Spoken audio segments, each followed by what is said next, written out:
Sir ಅವರು ವೇದಿಕೆಗೆ ಆಗಮಿಸಬೇಕಾಗಿ ಅನುಮತಿಕೊಳ್ಳುತ್ತಾರೆ.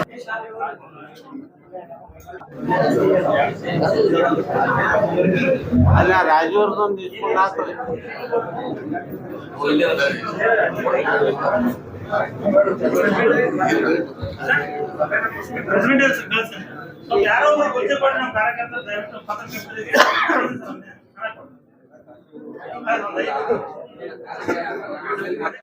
ಕಳೆದ 10 ವರ್ಷದಲ್ಲಿ ನರೇಂದ್ರ ಮೋದಿಯವರು ಪ್ರಧಾನಮಂತ್ರಿಗಳಾಗಿ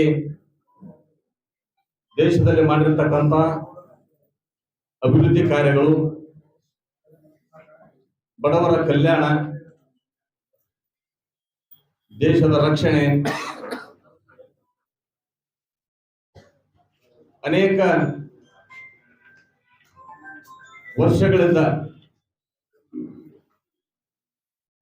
2014ಕ್ಕಿಂತ ಪೂರ್ವದಲ್ಲಿ ಜಗತ್ತಿನಲ್ಲಿ ಭಾರತಕ್ಕಿದ್ದಂಥ ಸ್ಥಾನಮಾನ, ಕಳೆದ 10 ವರ್ಷದಲ್ಲಿ ಭಾರತಕ್ಕೆ ಸಿಕ್ಕಿರ್ತಕ್ಕಂಥ ಗೌರವ, ಜಗತ್ತಿನಲ್ಲಿ 5ನೇ ಶ್ರೀಮಂತರ ಸಾಲಿನಲ್ಲಿ ಬಂದಿರತಕ್ಕಂಥ ಭಾರತ, ಈ ಎಲ್ಲ ಬದಲಾವಣೆಗೆ ಕಾರಣೀಕರ್ತರಾಗಿರ್ತಕ್ಕಂಥ ಆಡಳಿತದ ಚುಕ್ಕಾಣಿಯನ್ನು ಹಿಡಿದಿರ್ತಕ್ಕಂಥ ಭಾರತೀಯ ಜನತಾ ಪಕ್ಷ NDA ನೇತೃತ್ವದ ಒಂದು ಸರ್ಕಾರದ ನರೇಂದ್ರ ಮೋದಿಯವರ ಪ್ರಾಮಾಣಿಕತೆ, ದೂರದೃಷ್ಟಿ, ಅವರ ಒಂದು ಇಚ್ಛಾಶಕ್ತಿ, ಪರಿಶ್ರಮ, ಇದರಿಂದ ದೇಶದಲ್ಲಿ ಆಗಿರ್ತಕ್ಕಂಥ ಬದಲಾವಣೆಯನ್ನ ನೋಡಿ ದೇಶದಲ್ಲಿ ಜನ ಇವತ್ತು ಒಗ್ಗೂಡಿನಿಂದ ದೇಶದ ರಕ್ಷಣೆ, ದೇಶದ ಹಿತವನ್ನ ಕಾಯ್ತಕ್ಕಂಥ ಕೆಲಸ ಮೋದಿಯವರು ಮಾಡ್ತಾರ.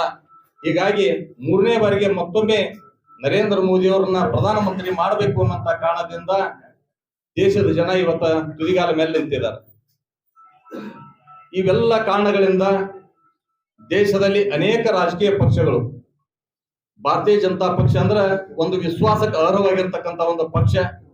ಹಿಂದೆ ಅಟಲ್ ಬಿಹಾರಿ ವಾಜಪೇಯಿ ಅವರು 13 ಪಕ್ಷಗಳನ್ನ ಒಗ್ಗೂಡಿಸಿಕೊಂಡು ದೇಶದಲ್ಲಿ ಒಂದು ಉತ್ತಮ ಆಡಳಿತವನ್ನ ನೀಡಿರ್ತಕ್ಕಂಥದ್ದು. ಕಳೆದ 10 ವರ್ಷದಲ್ಲಿ ನಮಗೆ ಸ್ಪಷ್ಟವಾಗಿ ಬಹುಮತ ಸಿಕ್ಕರೂ ಕೂಡ ನಮಗೆ ಬೆಂಬಲವಾಗಿ ನಿಂತಿರ್ತಕ್ಕಂಥ ಪಕ್ಷಗಳನ್ನು ಕೂಡ ಕಡೆಗಣಿಸಬಾರದು ಅಂತ ಹೇಳಿ ಅವರೆಲ್ಲರ ವಿಶ್ವಾಸಕ್ಕೆ ತೆಗೆದುಕೊಂಡು ಆಡಳಿತವನ್ನ ನೀಡಿರ್ತಕ್ಕಂಥದ್ದು. ಕಾಂಗ್ರೆಸ್ ಪಕ್ಷ ಸುದೀರ್ಘ ದೇಶದ 65 ವರ್ಷ ಆಡಳಿತ ಮಾಡಿ ತಮ್ಮ ಸಮಯಕ್ಕೆ ಬೇಕಾದವ್ರನ್ನ ಬಳಸಿಕೊಂಡು ಬಿಟ್ಟಿರ್ತಕ್ಕಂಥ ಉದಾಹರಣೆಗಳು. ಹೀಗಾಗಿ ಭಾರತೀಯ ಜನತಾ ಪಕ್ಷಕ್ಕಂದ್ರೆ ಒಂದು ವಿಶ್ವಾಸ ಇದ್ದಂತ ಒಂದು ರಾಷ್ಟ್ರೀಯ ಪಕ್ಷ ಅನ್ನುವಂತ ಕಾರಣದಿಂದ ಸನ್ಮಾನ್ಯ JDS ಪಕ್ಷದ ರಾಷ್ಟ್ರೀಯ ಅಧ್ಯಕ್ಷ ಆಗಿರ್ತಕ್ಕಂಥ ಗೌರವಾನ್ವಿತ HD ದೇವೇಗೌಡ ಸಾಹೇಬರು ಈ ದೇಶದ ರಕ್ಷಣೆ, ಈ ದೇಶದ ಹಿತವನ್ನ ಕಾಯ್ತಕ್ಕಂಥ ಕೆಲಸ ನರೇಂದ್ರ ಮೋದಿ ಅವರು ಮಾಡ್ತಾರ. ಹೀಗಾಗಿ ನಾನು NDA ಜೊತೆ ಸೇರ್ಬೇಕು ಅನ್ನೋಂತ ಒಂದು ನಿರ್ಣಯವನ್ನ ಮಾಡಿರ್ತಕ್ಕಂಥದ್ದು. ಹೀಗಾಗಿ JDS ಪಕ್ಷ ಹಿಂದೆ ನಮ್ಮ ರಾಜ್ಯದಲ್ಲಿಯೂ ಕೂಡ ಒಂದು ಉತ್ತಮವನ್ನ ಆಡಳಿತವನ್ನ ನೀಡಿರ್ತಕ್ಕಂಥ 2 ಪಕ್ಷಗಳು ಒಗ್ಗೂಡಿ ಹಿಂದೆ ಎಮರ್ಜೆನ್ಸಿ ತಂದಂತ ಸಂದರ್ಭದಲ್ಲಿ ರಾಷ್ಟ್ರದಲ್ಲಿ ಕಾಂಗ್ರೆಸ್ ಅವನ್ನ ಸರ್ಕಾರದಿಂದ ಕಿತ್ತೊಗಿಬೇಕಂತ ಹೇಳಿ ಎಲ್ಲ ಪಕ್ಷಗಳ ಒಗ್ಗೂಡಿ ಅವತ್ತು ಜಯಪ್ರಕಾಶ್ ನಾರಾಯಣ ಅವರ ನೇತೃತ್ವದಲ್ಲಿ ದೇಶದಲ್ಲಿ ಸುದೀರ್ಘ ಹೋರಾಟವನ್ನ ಮಾಡಿ ಅವತ್ತು ಅಧಿಕಾರಕ್ಕೆ ಬಂದು ಆಡಳಿತವನ್ನ ನೀಡಿರ್ತಕ್ಕಂಥದ್ದು. ಹೀಗಾಗಿ ನಮ್ಮ ರಾಜ್ಯದಲ್ಲಿ ಕೂಡ ಹಿಂದೆ ದೇವೇಗೌಡರು, ರಾಮಕೃಷ್ಣ ಹೆಗಡೆ ಅವರು, JH ಪಟೇಲ್ ರವರು ಈ ರಾಜ್ಯದಲ್ಲಿ ಒಂದು ಉತ್ತಮ ಆಡಳಿತವನ್ನ ನೀಡಿ ಇಡೀ ರಾಜ್ಯದಲ್ಲಿಯೂ ಕೂಡ ಒಂದು ಜನತಾ ಪರಿವಾರದ ಒಂದು ಬೇರನ್ನ ಗಟ್ಟಿಗೊಳಿಸಿರ್ತಕ್ಕಂಥದ್ದು. ಇವತ್ತು ನಮ್ಮದೇ ಜಿಲ್ಲೆಯ ತೋರಣಾಗೂ ಕೂಡ ಅನೇಕ ವರ್ಷಗಳು ಹಿಂದೆ ಜನತಾ ಪರಿವಾರದ ಅನೇಕ ನಾಯಕರು ನಮ್ಮ ಜಿಲ್ಲೆಯಿಂದ ಬೆಳೆದು ಹೋಗಿರ್ತಕ್ಕಂಥದ್ದು. ಇವತ್ತು ಹಿಂದೆ ದಿವಂಗತ ದೇಶಮುಖ್ ಇರಬಹುದು, ದೇಶಮುಖ್ ಅಮ್ಮ ಅವರು ಇರಬಹುದು, ಗುರಡ್ಡಿ ಅವರು ಇರಬಹುದು, ಇವತ್ತ ಅವರ ಎಲ್ಲರಿಗಿಂತ ಅವ್ರ ಜೊತೆಯಾಗಿ ಕೆಲಸ ಮಾಡಿರ್ತಕ್ಕಂಥವ್ರು ನಮ್ಮ ರಮೇಶ್ ಜಿಗಜಿಣಗಿ ಸಾಹೇಬರು ಮತ್ತು ಗೋವಿಂದ ಕಾರಜೋಳ ಅವರು ಕೂಡ ಇವತ್ತು ಜನತಾ ಪರಿವಾರದಿಂದ ಬಿಜೆಪಿಗೆ ಬಂದಿರತಕ್ಕಂಥದ್ದು. ಇವತ್ತು ಬಿಜೆಪಿಗೆ ಬಂದ ನಂತರ ಇವತ್ತು ರಾಜ್ಯದಲ್ಲಿಯೂ ಕೂಡ ಜನತಾ ಪರಿವಾರದ ಅನೇಕ ನಾಯಕರುಗಳು ಭಾರತೀಯ ಜನತಾ ಪಕ್ಷದಲ್ಲಿ ಕೂಡಿ ಇವತ್ತು ರಾಜ್ಯದಲ್ಲಿ ಭಾರತೀಯ ಜನತಾ ಪಕ್ಷ ದೊಡ್ಡ ಪ್ರಮಾಣದಾಗ ಬೆಳೆದಿರ್ತಕ್ಕಂಥದ್ದು. ಹೀಗಾಗಿ ನಮ್ಮ 2 ಪಕ್ಷ, ನಮ್ಮ JDS ಪಕ್ಷದ ಕಾರ್ಯಕರ್ತರ ಒಂದು ಒಲವು ಏನಾಗಿತ್ತು ಅಂತ ಹೇಳಿ ಅವ್ರಿಗೊಂದ ರಾಜ್ಯದಲ್ಲಿ ಕೂಡ ಕಾಂಗ್ರೆಸ್ ಜೊತೆಗೂಡಿ ಸರ್ಕಾರ ಮಾಡಿದಾಗ ಏನವರಿಗೆ ಕಹಿ ಅನುಭವಗಳದು, ಹಿಂದೆ ಬಿಜೆಪಿ ಜೊತೆ ಕೂಡಿ ಸರ್ಕಾರ ಮಾಡಿದಾಗ ಏನು ಒಳ್ಳೊಳ್ಳೆ ನಿರ್ಣಯಗಳು ಮಾಡ್ಲಿಕ್ಕೆ ಸಾಧ್ಯ ಆಯ್ತು ರಾಜ್ಯದಲ್ಲಿ. ಹಿಂದೆ ಶೂನ್ಯ ಬಡ್ಡಿ ದರದಾಗ ರೈತರಿಗೆ ಸಾಲ ಕೊಟ್ಟದ್ದಿರ್ಬೋದು, ಸಾಮಾನ್ಯ ಕುಮಾರಸ್ವಾಮಿ ಅವರು ರೈತರಿಗೆ ಸಾಲ ಮನ್ನಾ ಮಾಡಿರ್ತಕ್ಕಂಥದ್ದು, ಅನೇಕ ಯೋಜನೆಗಳ ಕರ್ನಾಟಕದೊಳಗ ಜನರ ಮನಸ್ಸಿಗೆ ಹತ್ತಿರ ಆಗಿತ್ತು. ಹೀಗಾಗಿ ಜೆಡಿಎಸ್ ಅದ ನಿಲುವು ಕೂಡ ಒಂದು ಕಾಂಗ್ರೆಸ್ ಜೊತೆ ಕೂಡಿದ್ರೆ ನಮಗೆ ಭವಿಷ್ಯ ಇಲ್ಲ, ಬಿಜೆಪಿ ಜೊತೆ ಕೂಡ್ಬೇಕನ್ನುವಂತ ಒಂದು ಕಾರ್ಯಕರ್ತರ ಒಲವಾಗಿತ್ತು. ಕಾಂಗ್ರೆಸ್ ಅನ್ನ ದೂರಿಡಬೇಕು, ಒಂದು ಒಳ್ಳೆಯ ಸರ್ಕಾರ ದೇಶದ ಹಿತವನ್ನ ಕಾಯ್ತಕ್ಕಂತ ಕೆಲಸ ಎಲ್ಲರ ಒಕ್ಕೂಡಿಸ್ಕೊಂಡು ಹೋಗ್ಬೇಕನ್ನುವಂಥದ್ದು ನಮ್ಮ ಒಂದು ನಿಲುವಿತ್ತು. ಹೀಗಾಗಿ ನಾವು ಇವತ್ತು ಜೆಡಿಎಸ್ ಮತ್ತು ಬಿಜೆಪಿ ಎರಡೂ ಕೂಡಿ ರಾಜ್ಯದಲ್ಲಿ ಒಂದು ದೊಡ್ಡ ಬಲವನ್ನ ತಂದು ಕೊಟ್ಟಿರ್ತಕ್ಕಂಥ ದೊಡ್ಡ ಒಂದು ಶಕ್ತಿಯನ್ನ ನೀಡಿರ್ತಕ್ಕಂಥದ್ದು. ಹೀಗಾಗಿ ನಾವು ಎರಡೂ ಪಕ್ಷದ ನಾಯಕರು ನಮ್ಮ ಹಿರಿಯರ ನಿರ್ದೇಶನದಂತೆ, ಎರಡೂ ಪಕ್ಷದ ರಾಷ್ಟ್ರೀಯ ಅಧ್ಯಕ್ಷರು, ಎರಡೂ ಪಕ್ಷದ ಗೌರವಾನ್ವಿತ ರಾಜ್ಯಾಧ್ಯಕ್ಷರ ನಿರ್ದೇಶನದಂತೆ ನಾವು ಎರಡೂ ಪಕ್ಷದ ಒಂದು ಸಮನ್ವಯತೆಯನ್ನ ಸಾಧಿಸಬೇಕು. ನಮ್ಮ ಎಲ್ಲಾ ನಾಯಕರುಗಳು ಮತ್ತು ನಮ್ಮ ಎಲ್ಲಾ ಕಾರ್ಯಕರ್ತರಿಗೂ ಈಗಾಗಲೇ ಎರಡೂ ಪಕ್ಷದ ಕಾರ್ಯಕರ್ತರು ಕೂಡ ಒಂದು ಅತ್ಯಂತ ಉತ್ಸಾಹ ಇದೆ. ಇಡೀ ರಾಜ್ಯದಲ್ಲಿ ಎರಡೂ ಪಕ್ಷದ ಕಾರ್ಯಕರ್ತರಿಗೆ ಇವತ್ತು ಜೆಡಿಎಸ್ ಮತ್ತು ಬಿಜೆಪಿ ರಾಜ್ಯದಲ್ಲಿ 28 ಸ್ಥಾನಗಳಲ್ಲಿ 3 ಸ್ಥಾನವನ್ನ ಜೆಡಿಎಸ್, 25 ಸ್ಥಾನವನ್ನ ಬಿಜೆಪಿ, ಈ ರೀತಿಯಿಂದ ರಾಷ್ಟ್ರೀಯ ನಾಯಕರ ಒಂದು ನಿರ್ಣಯದಂತೆ ನಮ್ಮ ಎಲ್ಲಾ ಕಾರ್ಯಕರ್ತರು ಇವತ್ತು ಚುನಾವಣೆಯಲ್ಲಿ ತೊಡಗಿ, ಇವತ್ತು ಎಲ್ಲಿ ಜೆಡಿಎಸ್ ಅಭ್ಯರ್ಥಿಗಳ ಸ್ಪರ್ಧಾ ಮಾಡಿದಾರ ಅಲ್ಲಿ ಭಾರತೀಯ ಜನತಾ ಪಕ್ಷದ ಇವತ್ತು ಕಾರ್ಯಕರ್ತರು ಜೆಡಿಎಸ್ ಜೊತೆ ಒಗ್ಗೂಡಿ ಇವತ್ತು ಚುನಾವಣೆಯನ್ನ ಮಾಡ್ತಾ ಇದಾರ. ಎಲ್ಲಿ ಭಾರತೀಯ ಜನತಾ ಪಕ್ಷ ಇವತ್ತು ಅಭ್ಯರ್ಥಿಗಳದಾರ ಅಲ್ಲಿ ಜೆಡಿಎಸ್ ಅವರು ಒಗ್ಗೂಡಿಕೊಂಡು ಸಮನ್ವಯತೆಯಿಂದ ನಾವು ಬಿಜೆಪಿ ಜೆಡಿಎಸ್ ಅನ್ನೋದೇ NDA ಅಭ್ಯರ್ಥಿ. ಹೀಗಾಗಿ NDA ಅಭ್ಯರ್ಥಿಯನ್ನ ಕೈ ಬಲಪಡಿಸಬೇಕು. ಈ ಹಿಂದೆ ನಮ್ಮ ರಮೇಶ್ ಜಿಗಜಿಣಗಿ ಸಾಹೇಬರು ಇವತ್ತು ನಮ್ಮ ಜಿಲ್ಲೆಯವರೇ, ಹಿಂದೆ ಅವರು ಜನತಾ ಪರಿವಾರದಲ್ಲಿ ಶಾಸಕರಾಗಿ ಸಚಿವರಾಗಿ ಉತ್ತಮ ಕೆಲಸ ಮಾಡಿ ಅವರ ಸರಳತೆ ಮತ್ತು ಅವರ ಸಜ್ಜನ ಅವರ ವ್ಯಕ್ತಿತ್ವ, ಈ ಒಂದು ಕಾರಣದಿಂದ ಅವರು ನಮ್ಮ ಜಿಲ್ಲೆಯಿಂದ ಶಾಸಕ ಸಚಿವರಾಗಿ ಚಿಕ್ಕೋಡಿಗೆ ಹೋಗಿ ಅಲ್ಲಿ 3 ಬಾರಿ ಭಾರತೀಯ ಜನತಾ ಪಕ್ಷದಿಂದ ಅವರು ಬೇರೆ 2 ಪಕ್ಷಗಳಿಂದ ಕೂಡ ಲೋಕಸಭಾ ಸದಸ್ಯರಾದರು. ಮತ್ತೆ ನಮ್ಮ ಜಿಲ್ಲೆಗೆ ಬಂದು ಇವತ್ತು 3 ಬಾರಿ ಸಂಸದರಾಗಿ ಉತ್ತಮ ಕೆಲಸಗಳನ್ನ ಮಾಡಿ ಎಲ್ಲರ ಜೊತೆ ಉತ್ತಮ ಸಂಬಂಧಗಳಿಟ್ಟುಕೊಂಡು ಅವರ ಒಂದು ಕಾರ್ಯ ಮಾಡಿರ್ತಕ್ಕಂಥದ್ದು. ಹೀಗಾಗಿ ಇವತ್ತು ಬಿಜೆಪಿ ಇರಬಹುದು, ಜೆಡಿಎಸ್ ಎರಡೂ ಪಕ್ಷದ ನಾಯಕರು ನಮ್ಮ ಎಲ್ಲಾ ತಳ ಹಂತದ ಬೂತ್ ಮಟ್ಟದ ಕಾರ್ಯಕರ್ತರಿಗೂ ಕೂಡ ಅತ್ಯಂತ ಸಂತೋಷವನ್ನ ನೀಡಿದ. ಹೀಗಾಗಿ ನಾವು ಒಟ್ಟುಗೂಡಿ ನಾವು ಸಮನ್ವಯತೆಯಿಂದ ಕೆಲಸ ಮಾಡಿ ಈ ಚುನಾವಣೆಯಲ್ಲಿ ಹಿಂದೆ ನಾವು ಸುಮಾರು 2 ಲಕ್ಷದ ಅಂತರದಿಂದ ನಾವು ಇಲ್ಲಿ ಗೆದ್ದಿದ್ವಿ. ಈ ಬಾರಿ ಎರಡೂ ಪಕ್ಷಗಳನ್ನ ಒಟ್ಟುಗೂಡಿ ಸುಮಾರು ಹೋದ ಬಾರಿಗಿಂತ ಈ ಬಾರಿ ಹೆಚ್ಚಿನ ಅಂತರದಾಗ ಒಂದು ಗೆಲ್ಲಿಸ್ತಕ್ಕಂತ ಕೆಲಸ ನಮ್ಮ ಕಾರ್ಯಕರ್ತರು ಇವತ್ತು ಹೋದಲ್ಲೆಲ್ಲ ನಮ್ಗ ಎರಡೂ ಪಕ್ಷದ ಕಾರ್ಯಕರ್ತರು ನಮಗೆ ಭರವಸೆಯನ್ನ ಕೊಡ್ತಾ ಇದ್ದಾರೆ. ಈ ರೀತಿ ಒಳಗ ನಮ್ಮ ಎರಡೂ ಪಕ್ಷದ ನಾಯಕರು ಕೂಡಿಕೊಂಡು ನಾವು ಮಾತಾಡಿ ಈ ಒಂದು ಚುನಾವಣೆಯನ್ನು ಒಟ್ಟುಗೂಡಿ ಹೆಂಗ್ ಎದುರಿಸಬೇಕು ಅಂತನ್ನುವಂಥದ್ರ ಬಗ್ಗೆ ನಾವ್ ಏನೇನ ಕಾರ್ಯಗಳು ಮಾಡ್ಬೇಕಂತನ್ನೋಂಥದ್ದು ಮಾತುಕತೆಗಳ ಮುಖಾಂತರ ನಾವು ಈ ಚುನಾವಣೆಯನ್ನ ಎದುರಿಸ್ತೇವೆ. ಒಂದು 2024ನೇ ಸಾರ್ವತ್ರಿಕ ಚುನಾವಣೆಯ ಅಂಗವಾಗಿ ಇವತ್ತು ಮೈತ್ರಿಕೂಟದ ಲೋಕಸಭೆ ಅಭ್ಯರ್ಥಿಗಳನ್ನು ನಾವು ಆಯ್ಕೆ ಮಾಡುವ ಕುರಿತು ಇವತ್ತು ತಮ್ಮೆಲ್ಲರ ಆಗಮನ ಮಾಡಿದ್ದೀವಿ. ಈಗಾಗಲೇ ನಮ್ಮ ಬಿಜೆಪಿ ಅಧ್ಯಕ್ಷರು ಹೇಳಿದರೆ ಎರಡೂ ಪಕ್ಷಗಳು ಜಂಟಿಯಾಗಿ ಕೆಲಸ ಮಾಡುವಂತ ಒಂದು ಒಳ್ಳೆಯ ಸಮಯ ಈಗ ಬಂದಿದೆ. ಇದು ಲಾಸ್ಟ್ ಟೈಮ್ನೇ ಆಗ್ಬೇಕಾಗಿತ್ತು. ಯಾಕಂದ್ರೆ ಜನತಾ ಪಾರ್ಟಿ ಬಿಜೆಪಿ ಇದು ಒಂದೇ ಮುಖದ 2 ನಾಣ್ಯಗಳಿವೆ.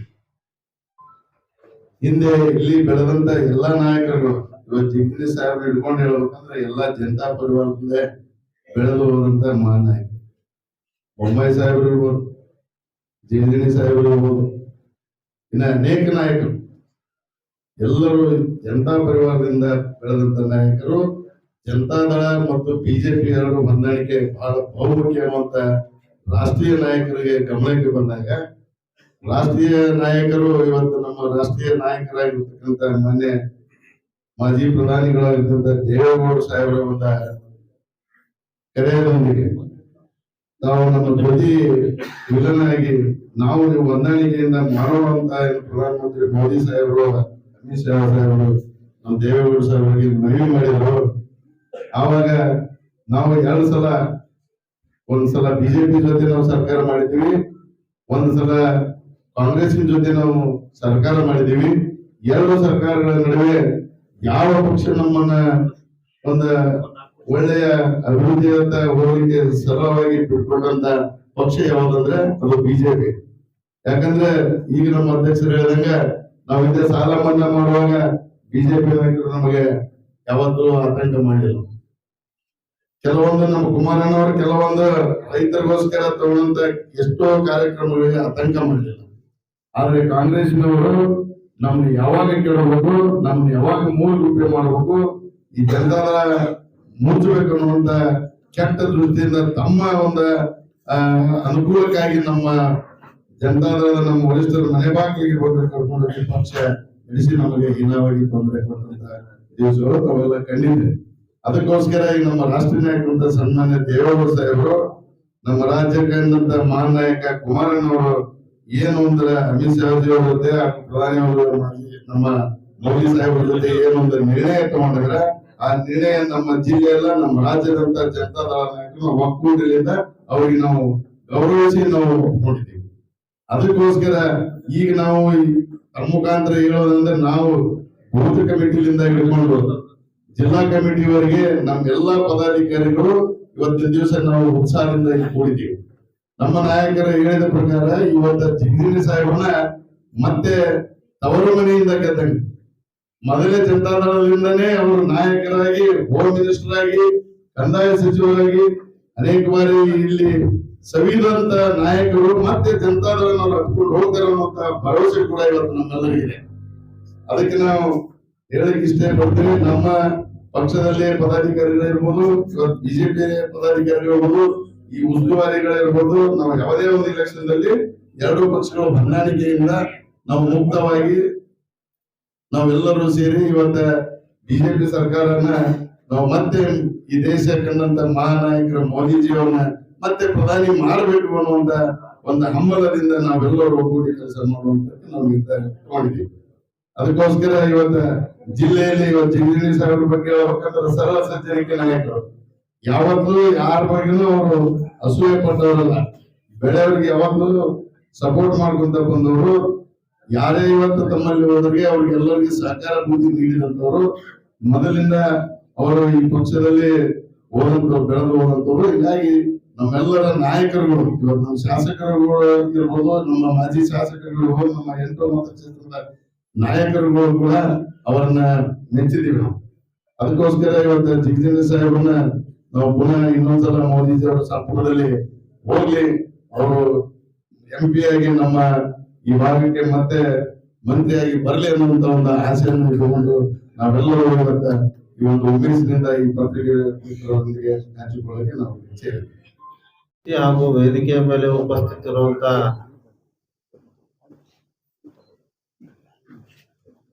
ಜಂಟಿ 2 ಪಕ್ಷದ NDA ಪಕ್ಷದ ಮೈತ್ರಿಕೂಟದ ಅಭ್ಯರ್ಥಿ ಹಿರಿಯರು ಆದಂತ ರಮೇಶ್ ಜಿಗಜಿಣಗಿ ಸಾಹೇಬರ ಆದಿಯಾಗಿ ವೇದಿಕೆಯ ಮೇಲೆ ಉಪಸ್ಥಿತಿರುವಂತಹ 2 ಪಕ್ಷದ ಅಧ್ಯಕ್ಷರು, ಜಿಲ್ಲಾ ಅಧ್ಯಕ್ಷರು ಹಾಗೂ ಎಲ್ಲಾ ಮುಖಂಡರಾದಿಯಾಗಿ ಇಲ್ಲಿರುವಂತ ಎಲ್ಲಾ ಕಾರ್ಯಕರ್ತರು ಎಲ್ಲರಿಗೂ ಪ್ರಥಮವಾಗಿ ವಂದಿಸಿ, ಇವತ್ತಿನ ದಿವಸ ನಮ್ಮ ರಾಜ್ಯ ಮಟ್ಟದಲ್ಲಿ ಸಮನ್ವಯ ಸಮಿತಿ ಸಭೆ ಮೊನ್ನೆ 29ನೇ ತಾರೀಕಿನ ದಿನ 2 ಪಕ್ಷದ ರಾಜ್ಯ ನಾಯಕರು ಸೇರಿ ಸಭೆಯನ್ನು ಮಾಡಿ ಇಡೀ ರಾಜ್ಯದಕ್ಕೆ ಒಂದು ಸಂದೇಶವನ್ನು ಕೊಡುವಂತ ಕೆಲಸ ಮಾಡಿದ್ರು. ಯಾಕಂದ್ರ ಕೆಲವೊಂದು ಗೊಂದಲಗಳಿತ್ತು, JDS ಮಾಡಂಗಿಲ್ಲ, BJP ಮಾಡಲ್ಲ, ಈ ತರ ಅದು ಯಾವುದೂ ಮನಸ್ಸಿನಾಗ ಇಟ್ಕೊಳ್ಳಾರ್ದೆ ನಾವೆಲ್ಲರೂ ಒಂದೇ. ನಮ್ಮ ಗುರಿ ಏನಿದ್ರು 28 ಸೀಟ್ಗಳನ್ನ ಗೆಲ್ಲುವ ಮುಖಾಂತರ ಈ ರಾಜ್ಯಕ್ಕೆ ಒಂದು ಸಂದೇಶವನ್ನು ಕೊಡ್ಬೇಕಂತ ಹೇಳಿ ನಮ್ಮ ರಾಷ್ಟ್ರೀಯ ನಾಯಕರು ಹಾಗೂ ಎಲ್ಲಾ ರಾಜ್ಯ ನಾಯಕರು ಒಂದು ಸಂದೇಶವನ್ನು ಕೊಟ್ಟರು. ಅವಾಗ ಅವರು ನಮ್ಗೆಲ್ಲರಿಗೂ ಹೇಳಿದ್ರು, ಇಂದಿನ ಯಾವುದೇ ಕಹಿ ಘಟನೆಗಳನ್ನ ಯಾರು ಮನಸ್ಸಿನಾಗ ಇಟ್ಕೊಳ್ಳಾರ್ದೆ ಎಲ್ಲರೂ ಮರೆತು ನಾವೆಲ್ಲರೂ ಒಂದೇ ಅನ್ನುವಂತ ದೃಷ್ಟಿಯಿಂದ ಎರಡೂ ಪಾರ್ಟಿ ಕಾರ್ಯಕರ್ತರು ಸೇರಿ ಸಮನ್ವಯ ಸಮಿತಿ ನೀವು ಜಿಲ್ಲಾ ಮಟ್ಟದಲ್ಲಿ ಮಾಡಬೇಕು. ಅದೇ ರೀತಿ ಕೆಲವೊಂದು ಮತಕ್ಷೇತ್ರ ವೈಸ್ ಮಾಡಿಕೊಂಡು ಎಲ್ಲಾ ಕಾರ್ಯಕರ್ತರನ್ನ ವಿಶ್ವಾಸಕ್ಕೆ ತಗೊಂಡು ಕೆಲಸವನ್ನು ಮಾಡೋ ಮುಖಾಂತರ ಹೆಚ್ಚಿನ, ಈಗ ತಾನೇ ನಮ್ಮ ಅಧ್ಯಕ್ಷ ಹೇಳಿದಂಗ ಇನ್ನೂ ಕಳೆದ ಬಾರಿಕಿನ ಹೆಚ್ಚಿನ ಮತದಿಂದ ನಮ್ಮ ಜಿಗಜಿಣಗಿ ಸಾಹೇಬ್ರನ್ನ ಆರಿಸ್ಬೇಕನ್ನಂತ. ಅದೇ ರೀತಿ ಈಗ ತಾನೇ ಹೇಳ್ದಂಗ ಜಿಗಜಿಣಗಿ ಸಾಹೇಬ್ರು ಮೂಲತಃ ಜನತಾ ದಳದವ್ರೆ. ಅವ್ರು ಇವತ್ತು ಅವ್ರ ಅಭ್ಯರ್ಥಿ ಆಗ್ಯಾರಂದ್ರ ಇದನ್ನು ನಮ್ಮೆಲ್ಲರಿಗೂ ಖುಷಿ ಇರುವಂತಹ ಸಂಗತಿ. ಯಾಕಂದ್ರ ಬಹಳಷ್ಟು ಜನ ಜನತಾ ದಳ ಇವತ್ತ ಬಿಜೆಪಿ ಒಳಗದಾರ. ಸಾಕಷ್ಟು ನಾಯಕರ ಹೆಸರು ಇರ್ಬೋದು, ಬಸವರಾಜ ಬೊಮ್ಮಾಯಿ ಇರ್ಬೋದು, ಸಿ ಪಾಟೀಲ್ ಇರ್ಬೋದು, ಸಾಕಷ್ಟು ಜನ ಎಲ್ಲರೂ ಇವತ್ತ ಹೋಗಿದ್ಮ್ಯಾಗ ನಾವು ಸಹಿತ ಮೊದ್ಲು ಬಿಜೆಪಿ ಒಳಗಿದ್ದೆ. ಇವತ್ತ ಜನತಾ ದಳ ಶಾಸಕರಾದ್ರು ಸಹಿತ ಮೊನ್ನೆ ರಾಜ್ಯ ನಮ್ ಏನ್ ಸಭೆಯಾಗ ಸಾಕಷ್ಟು ನಮ್ ಎಲ್ಲಾ ನಾಯಕರು ಭೇಟಿ ಆದವರು ನಮ್ಮವನೇ ಬಾರಪ್ಪ ಅಲ್ಲ ಅಂತ. ಆದ್ರ ಇವತ್ತು ಯಾವುದೇ ನಮ್ಮೊಳಗ ವ್ಯತ್ಯಾಸ ಇಲ್ಲ. ಎಲ್ಲರೂ ಸೇರ್ಕೊಂಡು ಎಲ್ಲಾ ಕಾರ್ಯಕರ್ತರ ವಿಶ್ವಾಸ ಇಟ್ಕೊಂಡು ಅದೇ ರೀತಿ ನಮ್ಮ ಏನೇ ಇದ್ರು ಸಹಿತ ನಮ್ಮ ಜಿಲ್ಲಾಧ್ಯಕ್ಷರಾಗಿ ಹಾಗೂ ಪಾರ್ಲಿಮೆಂಟ್ ಉಸ್ತುವಾರಿ ಸಮಿತಿ ಐತಿ, ಜನತಾ ದಳದ ಸಮಿತಿ ಐತಿ, ಬಿಜೆಪಿದು ಸಮಿತಿ ಐತಿ.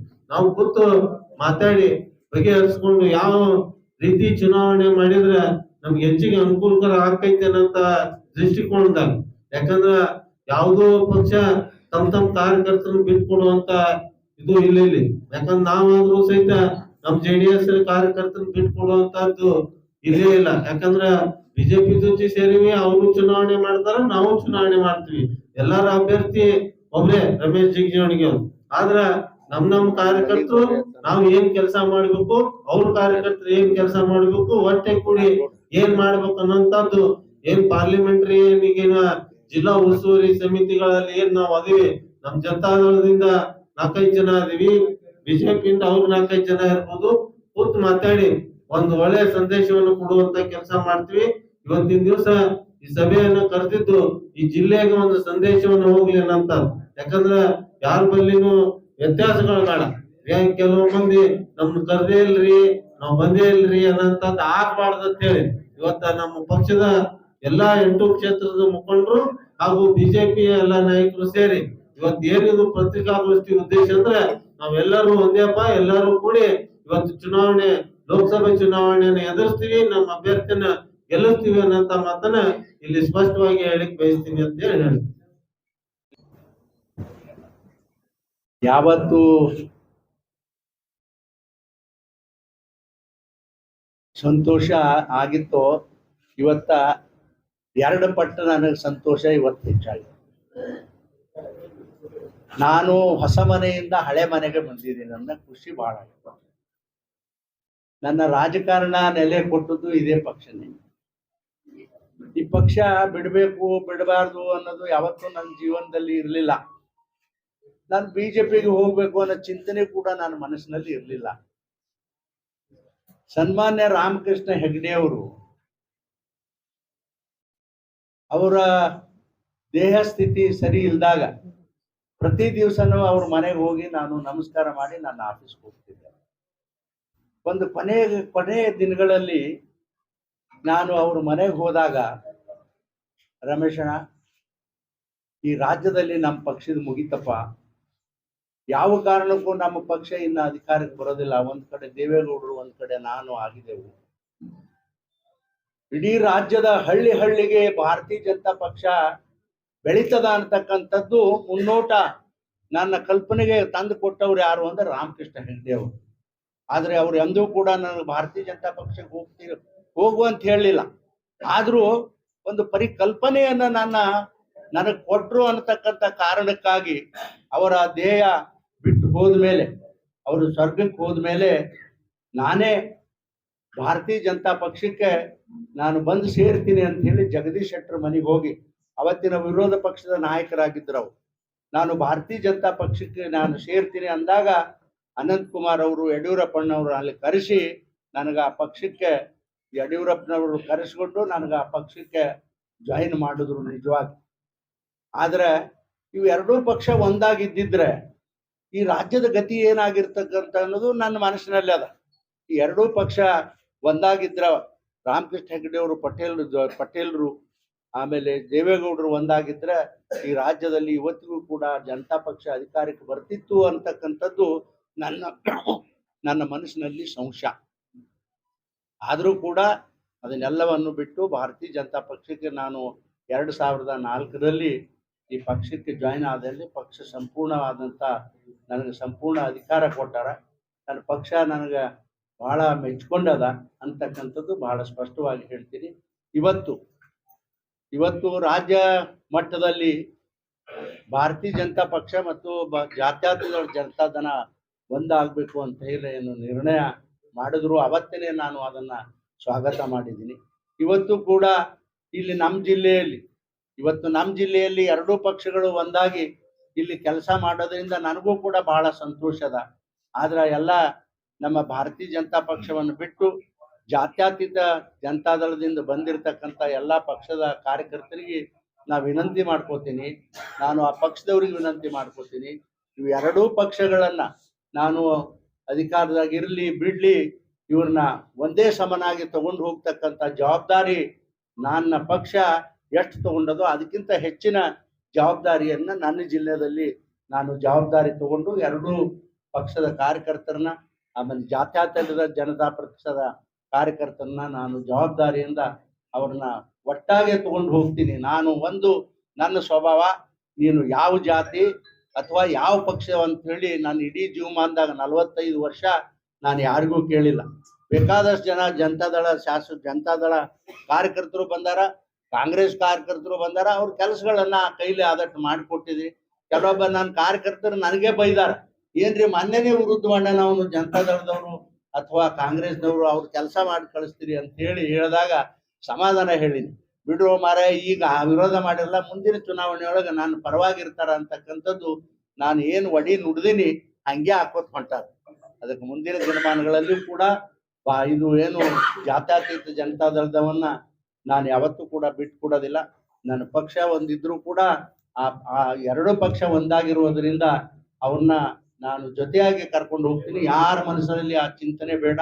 ಇದು ನನ್ನ ಹಳೆ ಮನೆಯ ಕಾರ್ಯಕರ್ತರು ಅಂತಕ್ಕಂಥ ಭಾವನೆ ಬಹಳ ಮನಸ್ಸಿನಲ್ಲಿ ಇಟ್ಕೊಂಡು ನಿಮ್ಮನ್ನೆಲ್ಲ ಜೊತೆ ತಗೊಂಡು ಹೋಗ್ತೀನಿ ಅಂತಕ್ಕಂಥ ಜವಾಬ್ದಾರಿಯನ್ನ ನಾನು ತಗೋತೀನಪ್ಪ.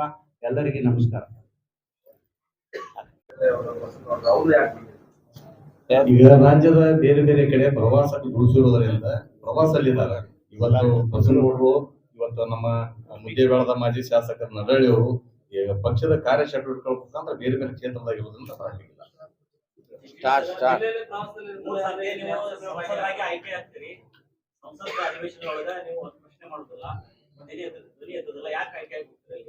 ನೋಡಪ್ಪ, ಲೋಕಸಭೆಯಲ್ಲಿ ಪ್ರಶ್ನೆ ಕೇಳಬೇಕು. ಯಾವಾಗ ಕೇಳಬೇಕು? ತನ್ನ ಒಂದು ಕ್ಷೇತ್ರದಲ್ಲಿ ಕೆಲಸ ಆಗಿಲ್ಲದೆ ಇದ್ರೆ ಕೇಳಬೇಕು. ನಂದು ಆ ಪ್ರಶ್ನೆನೇ ಇಲ್ಲ. ನನ್ನ ಕ್ಷೇತ್ರದ ವಿಷಯದಲ್ಲಿ ನಾನು ಎಷ್ಟು ಪತ್ರಗಳು ಬರೆದಿನೋ ಪ್ರಧಾನಮಂತ್ರಿಗಳಿಗೆ, ಸಂಬಂಧಪಟ್ಟ ಮಂತ್ರಿಗಳಿಗೆ, ಪ್ರತಿಯೊಂದಕ್ಕೂ ನನಗೆ ಸ್ಪಂದನ ಮಾಡ್ಯಾರ. ನನಗ ನೋಡ್ರಿ, ಜನ ಯಾರು ಕೇಳಲಿಲ್ಲ. ಗೂಡ್ ಶೆಡ್ ಆಗ್ಬೇಕು ಅಂತ ನನ್ನ ಮನಸ್ಸಿನಾಗ ಇತ್ತು. ಗೂಡ್ ಶೆಡ್ ಬೇಕು ಅಂತ ಹೇಳಿ ನಾನು ಕೇಳಿದೆ ರೈಲ್ವೆ ಮಂತ್ರಿಗೆ. 30 ಕೋಟಿ ಮಂಜೂರಿ ಮಾಡಿದ್ರು. ಇಲ್ಲಿ ಆಮೇಲೆ ಬಿಜಾಪುರಕ್ಕೂ ಇಲ್ಲಿ ಒಂದು ಪಿಟ್ಲೇನ್ ಆಗ್ಬೇಕು ಅಂತ ಹೇಳಿ ವಿಚಾರ ಇತ್ತು. ಬೇರೆ ಬೇರೆ ಕಡೆಯಿಂದ ಬಂದ ಟ್ರೈನ್ಗಳಲ್ಲಿ ಇಲ್ಲಿ ನಿಂತ್ಕೊಳ್ಳಿ, ಬಿಜಾಪುರದಾಗ ಇಲ್ಲಿ ಕ್ಲೀನ್ ಮಾಡಿ ನಾವೇ ನಿರ್ಣಯ ಮಾಡೋದು. ಒಂದು ಡೇಟ್ ಯಾವ ಟೈಮ್ಗೆ ಇಲ್ಲಿ ಟ್ರೈನ್ ಬಿಡಬೇಕು ಅನ್ನೋದು ನಿರ್ಣಯ ಮಾಡಬೇಕಾದಂಥದ್ದು ವಸ್ತುನು ಕೂಡ ಇಲ್ಲೇನೆ ಪ್ರಾರಂಭ ಆಗ್ತದ. ಇಂಥವೆಲ್ಲನೂ ಕೂಡ ನಾನು ಏನು ಪತ್ರ ಬರ್ದೀನಿ ಎಲ್ಲದಕ್ಕೂ ಸ್ಪಂದನ ಮಾಡಿದ್ರೆ ಕೇಳು ಪ್ರಶ್ನೆ ಏನು ಬರ್ತದಪ್ಪ?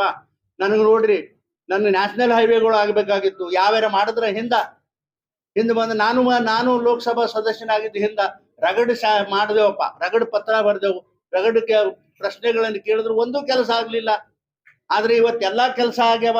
ಅಲ್ಲಿ ಕೇಳೋ ಪ್ರಶ್ನೆ ಎಲ್ಲಿ ಬರ್ತದೆ? ಅಲ್ಲಿ 7 ನ್ಯಾಷನಲ್ ಹೈವೇ ಅದು ಲಕ್ಷಾನುಗಟ್ಲೆ ಕೋಟಿ ರೊಕ್ಕ ಈ ಜಿಲ್ಲೆ ಅಭಿವೃದ್ಧಿಗೆ ಕೊಟ್ರಪ್ಪ. ನಾವು 15 ವರ್ಷನೇ ಬೇಕಾದಷ್ಟು ರೊಕ್ಕ ಕೊಟ್ಟಾರ, 10 ವರ್ಷನೇ ಬೇಕಾದಷ್ಟು ರೊಕ್ಕ ಕೊಟ್ಟಾರ. ಮತ್ತೆ ಈಗ ನಾವು ಪ್ರಶ್ನೆ ಕೇಳೋದು ಉಚಿತ ಅನಿಸಂಗಿಲ್ಲ ಅಂತ ನಾನು ಮನಸ್ಸಿನಾಗ ಅನ್ಕೊಂಡು ನಾ ಒಂದು ಪ್ರಶ್ನೆ ಕೇಳಿಲ್ಲ. ಪ್ರಧಾನಮಂತ್ರಿಗಳಿಗೆ ಏನು ಕೇಳಿನ ಅದನ್ನು ಕೂಡ ಬರದ. ನಿಮ್ಗೆ ಯಾರಿಗೂ ಗೊತ್ತಿಲ್ಲ. ಪ್ರಧಾನಮಂತ್ರಿಗಳಿಗೆ ಟ್ಯೂಮರ್, ಬ್ರೈನ್ ಟ್ಯೂಮರ್ ಆದದ್ದು ಅದು ಇದ್ದಿದ್ದಿಲ್ಲ ಪ್ರಧಾನಮಂತ್ರಿಗಳಲ್ಲಿ. ಅದನ್ನ ನಂದು ಒಂದೇ ಲೆಟರ್ ಮೇಲೆ ಜೋಡಣೆ ಮಾಡ್ಯಾರ.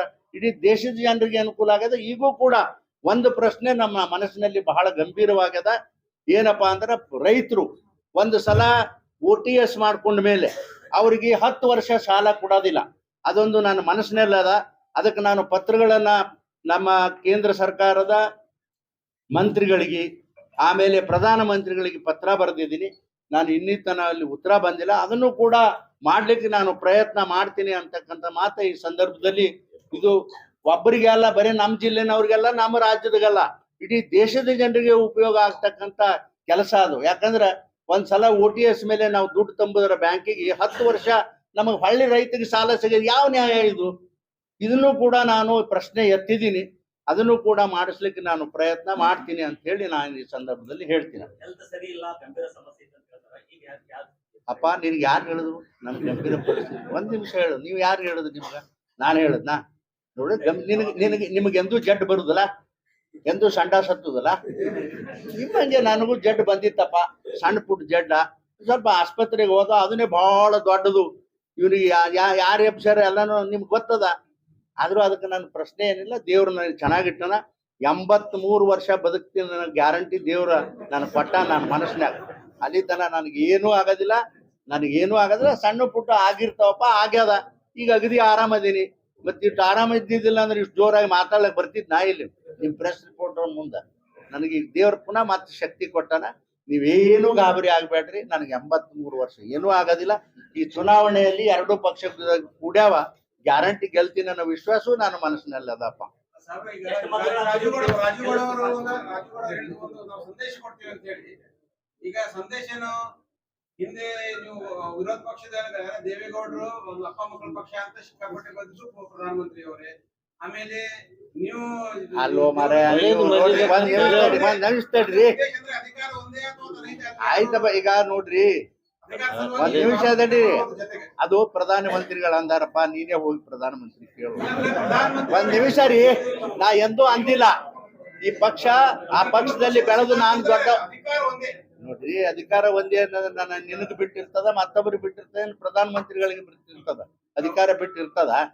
ಅಧಿಕಾರ ಬೇಕು ಎಲ್ಲರಿಗೆ. ಅಧಿಕಾರ ಬರ್ಲಿಕ್ಕೆ ಎಲ್ಲರೂ ಪ್ರಯತ್ನ ಮಾಡ್ತಾರಪ್ಪ.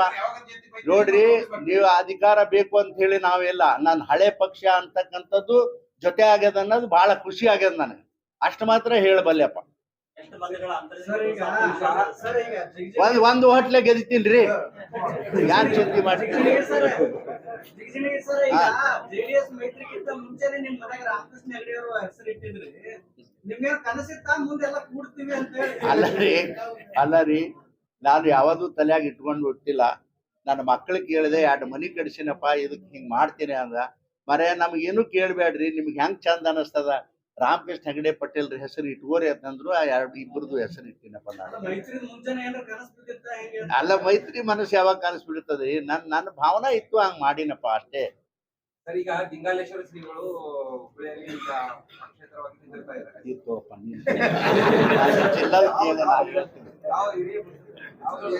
ಅಲ್ರಿ, ನಂದು ಜಿಲ್ಲಾದೇವ್ರಿ ಕೇಳ್ರಪ್ಪ. ನಾನು ಹೇಳ್ತೀನಿ, ನಾನ್ ಬಹಳ ದೊಡ್ಡ ಲೀಡರ್ ಅಲ್ಲ, ಒಬ್ಬ ಸಾಮಾನ್ಯ. ಒಂದ್ ನಿಮಿಷ ರೀ, ಒಬ್ಬ ಸಾಮಾನ್ಯ ಕಾರ್ಯಕರ್ತನಾಗಿ ಈ ಜಿಲ್ಲೆನಾಗ ಅದೀನಿ. ಅಷ್ಟು ಕೇಳ್ರಿ, ಅಷ್ಟು ಹೇಳ್ತೀನಪ್ಪ.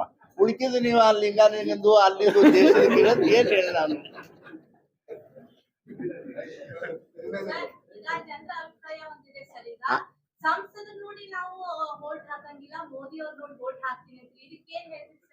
ನೂರಕ್ಕೂ 100 ಕರೆ ಹೇಳ್ಯಾರವ ಅವರು. ಒಂದ್ ನಿಮಿಷ, ನನ್ನ ಮಕ್ಕಳಿಗೆ ನೋಡಿ ಯಾರು ಓಟ್ ಹಾಕ್ತಾರ? ಮೋದಿ ಅವರ ಅಭಿವೃದ್ಧಿಯ ಕೆಲಸಗಳನ್ನ ಜಿಲ್ಲೆಯಲ್ಲಿ ನೋಡಿ ಓಟ್ ಹಾಕ್ತಾರ ತಾಯಿ. 1 ಲಕ್ಷ ಕೋಟಿ ರೊಕ್ಕ ಕೊಟ್ಟಾರ ಅಭಿವೃದ್ಧಿಗೆ, ಅವ್ರ ಮಕ್ಕ ನೋಡಿ ಓಟ್ ಹಾಕ್ತಾರ, ನನ್ನ ಮಕ್ಕ ನೋಡಿ ಓಟ್ ಹಾಕ್ತಾರ. ಈಗ ನೋಡವ, ನನ್ನ ಅಭಿವೃದ್ಧಿ ಅಲ್ಲ, ನನ್ನ ಪಕ್ಷದ ನಾಯಕರು, ನನ್ನ ಪ್ರಧಾನ ಮಂತ್ರಿಗಳು ನನಗೆ ರೊಕ್ಕ ಕೊಟ್ಟರು ಈ ರಾಜ್ಯ ಈ ಜಿಲ್ಲೆ ಅಭಿವೃದ್ಧಿ ಸಲುವಾಗಿ ಅಂತ ನಾವು ಮಾಡಿದೇವ. ಸುಮಾರು ಅಂದಾಜು 1 ಲಕ್ಷ ಕೋಟಿ ರೂಪಾಯಿ ಜಿಲ್ಲೆಯ ಅಭಿವೃದ್ಧಿಗೆ 15 ವರ್ಷದಲ್ಲಿ ನಾನು ತಂದಿದ್ದೀನವ. ಕುಡಿಲಕ್ ನೀರು ಕೊಟ್ಟಿದ್ದೀನಿ. ಕುಡಿಲಕ್ ನೀರು ಕೊಟ್ಟವ್ರು ಯಾರು ಗೊತ್ತದ? ನೀನು ಪತ್ರಿಕಾ ಎಮ್ಮ ಅದೀನಿ ತಾಯಿ.